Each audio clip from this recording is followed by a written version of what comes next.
Hi there, audience. Once again, my name is Music Major, and you have found yourself back on my YouTube channel, which, honestly, in your case, isn't a bad situation at all, because we are here to entertain and enlighten. Today, we're playing some Sonic Adventure from the Sega Dreamcast. It was one of the original launch titles of the Dreamcast on 9/9/99, for those of you that do remember that great day where the revolutionary Dreamcast was released to the masses in North America. I do believe it came out in 1998 for our folks on the left coast, and I mean way left coast, like Japan, China, all you guys. You guys got to see a decent amount of that in 1998.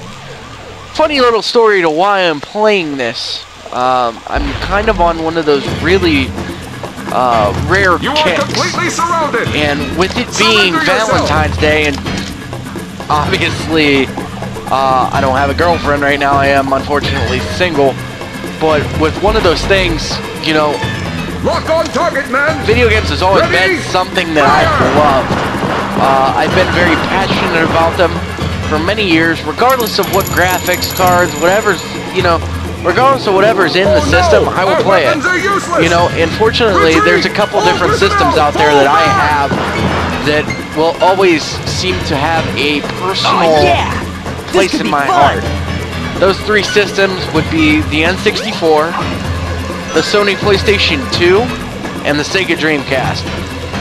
Mainly because I was really the only one I knew in my school at the time that had a Dreamcast, or at least they wanted one, you know?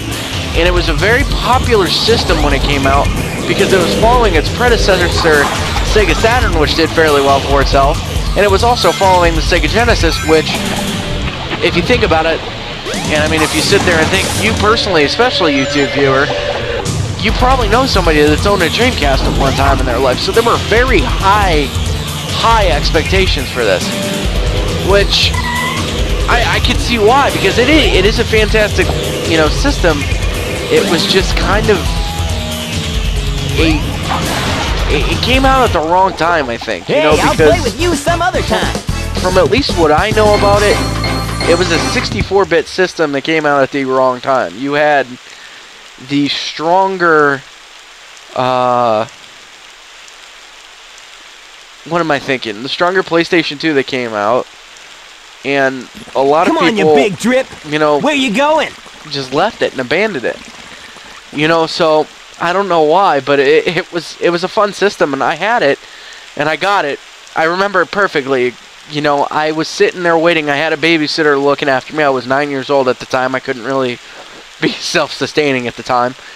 And I was waiting for my parents to get home from Las Vegas. It was their first trip out to Vegas. We were from a small town at the time. And my parents got back from Vegas, and my dad and I went out and got it. And Sonic Adventure was the first game I ever got for it.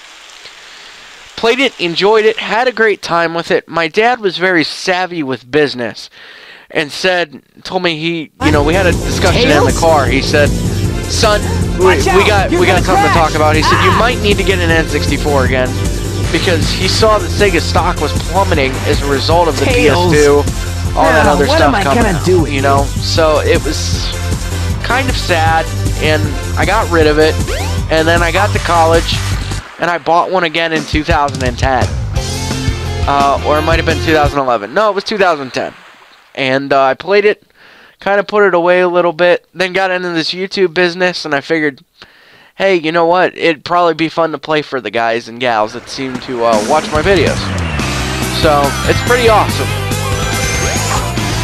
But anyway, moving on. As you can see, basically, for those of you that have never seen a Dreamcast and how it's played, you can think of the standard 2-definition Sonic the Hedgehog.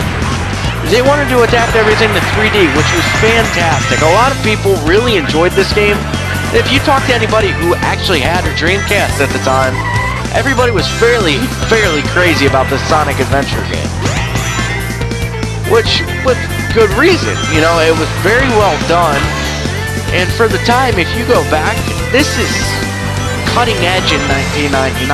This is, you know, some of the better graphics out there. You were fighting with the N64. You were fighting with the PlayStation 2. Obviously, the PlayStation 2 at the time had better graphics too.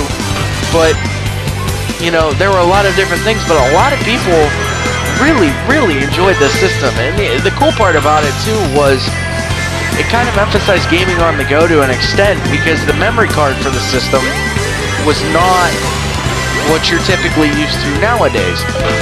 And believe it or not, with today's several hundred gigabyte hard drives that are out there, a couple of these VGMUs were what they called 128 blocks. Now, I don't know what exactly the conversion rate would be for megabyte, kilobyte, gigs, you know, whatever. But it's not a lot, you know? So, they were... Where was I going with this story? You know, so you had to do a lot of games, you know, and you found yourself deleting some stuff and rocking and rolling with it. I have a feeling this is nowhere close to what we were talking about, so I'm going to go ahead and pretend and finish on this tangent, but... we're going back to the VMUs. Duh. Sorry, ADD kicked in there for a second. But the VMUs, the original ones that you had that weren't the off-brand or aftermarket versions, had a little screen and had a controller on it. This game, Sonic Adventure per se, if you really wanted an example of that, was one of the games that they pimped up to being compatible with the VMUs. And you got to play games, like little side games on the VMUs if you were bored. So say you were going to Mom and Pop's, I mean, I guess Grandma and Grandpa's would be the more official term.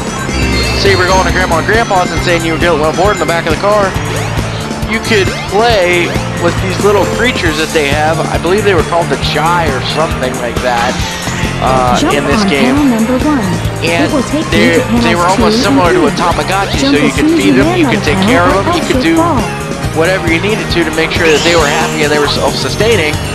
And then they also transferred over back to the game, so you could actually see your work in the game, which was really cool. And the Dreamcast, at least for me, has always been a sentimental favorite. Nothing has ever been wrong with it. I've never hated it. It's just always been an awesome system, and like I said, I will play it to this day. But getting back to why I'm bringing you a commentary on a game that's, shoot, 13 years old? Something like that? Yeah, not bad. Yeah, 13 years old. Sorry guys, I have a cold too.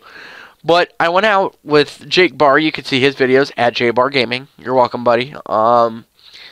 We went out to a video game store, a classic video game store that I've been promising to show him at least for the past year. Never did. And him and I loaded up on a bunch of N64 games, and I got 2 Dreamcast games. He was actually in the market for one. I don't know if he's going to buy one now or not, but he said he always wanted to do it, so I decided that I wanted to give it a shot, give you guys a commentary here, just play a little bit. So expect on the channel to see some intermittent Dreamcast, just taking a break from it. Figure we can all take a trip down the memory lane together, which, you know, will be a good time. Whoa! But keep it tuned here too, guys. We do have a lot of new stuff coming up for you. That cryptic little mini-series that I've been hinting at is getting ready to drop. It will probably be either Friday during the day or Saturday, depending how I feel and depending whether my voice can do a commentary or not. So that's contingent on that. But guys, if you did like this video, as always, toss me a like. Give me a comment. Let me know what you want to play. Subscribe so you see the next show. I'll put the Twitter handle in there too, and you guys can follow me. We'll talk to you later this week, guys.